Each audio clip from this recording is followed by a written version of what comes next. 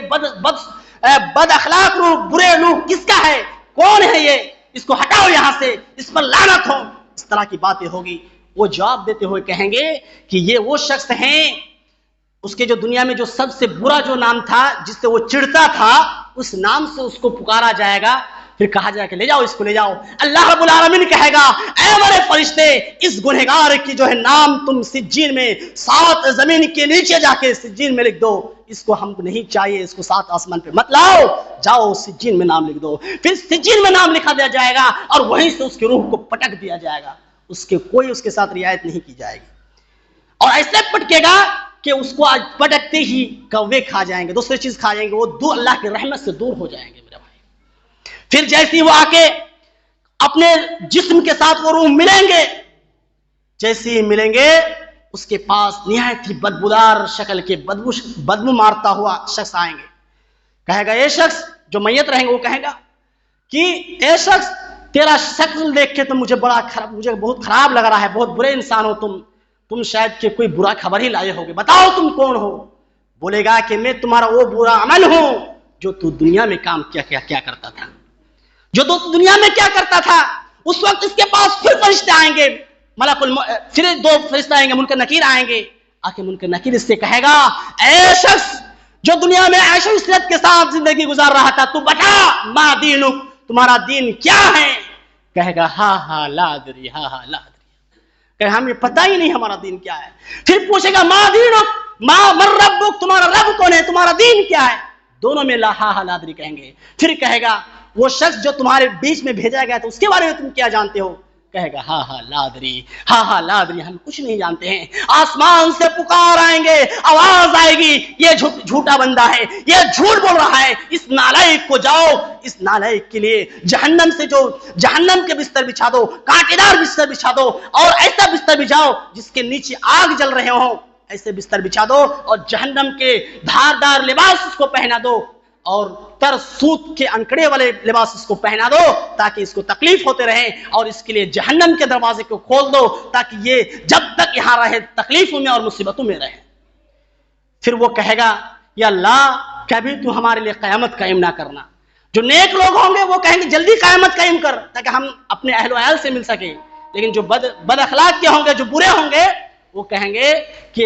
اے اللہ تو قیامت قائم نہ کرنا، اللہ نے تو ہم تو پھر مر جائیں گے۔ اس طرح کا معاملہ ہوگا۔ میرے بھائیو غور کریں، اسی حدیث کے ایک دوسرے جز میں ہیں، کہتے ہیں پھر ثم نقیض له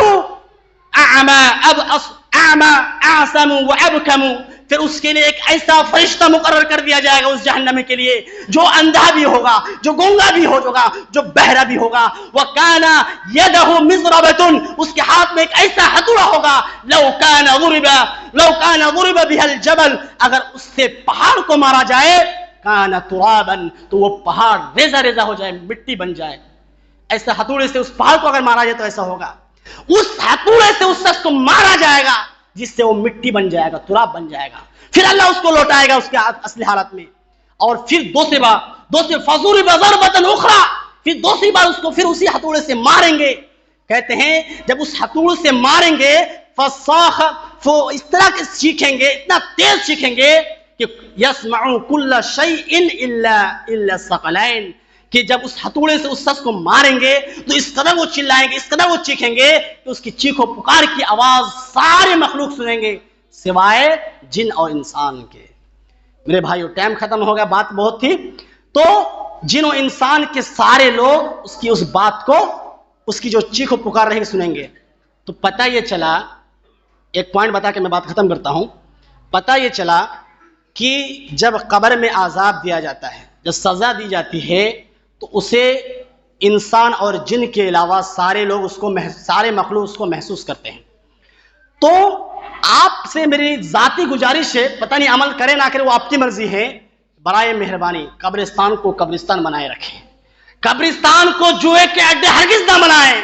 قبرستان کو تاش کھیلنے کا اڈا نہ بنائیں، وہاں پہ بیل بکری کو ہرگز نہ باندھیں، ان کو بھی تکلیف ہوتی ہے میرے بھائیوں، اس کی زبان نہیں ہے، بول نہیں پاتے، آپ کبھی دیکھے ہوں گے جانوروں کو، آنکھوں سے آنسو بہ رہے ہوتے ہیں، اس کو تکلیف ہوتی ہے، بیچارے بول نہیں پاتے ہیں، اس کو قبرستان میں ہرگز مت جا کے اس کو باندھ کے آئے میرے بھائیو اور دوستو، اس کو گھروں میں رکھیں، قبرستان کو قبر کی طرح رکھیں، اس کو گھیر کے رکھیں میرے بھائیو۔ گزارش آخر میں یہی ہے میرے بھائیو، موت کو یاد کریں، موت کی سختیاں بہت ہی خطرناک ہیں، جس کو جب نبی صلی اللہ علیہ وسلم جیسی شخصیت بھی بچ نہیں سکے، اب ادھر نہیں جا سکتے، ٹائم نہیں ہے، تو ہم کیا ہے میرے بھائیو اور دوستو، بس ضرورت اس بات کی ہے کہ موت کو مد نظر رکھتے ہوئے اپنے اعمال کو درست کریں، 5 وقت نماز میں حاضر ہونے کی کوشش کریں، اور جہاں تک ہو سکے نیک اعمال کریں۔ آخر میں اللہ سے دعا ہے کہ اللہ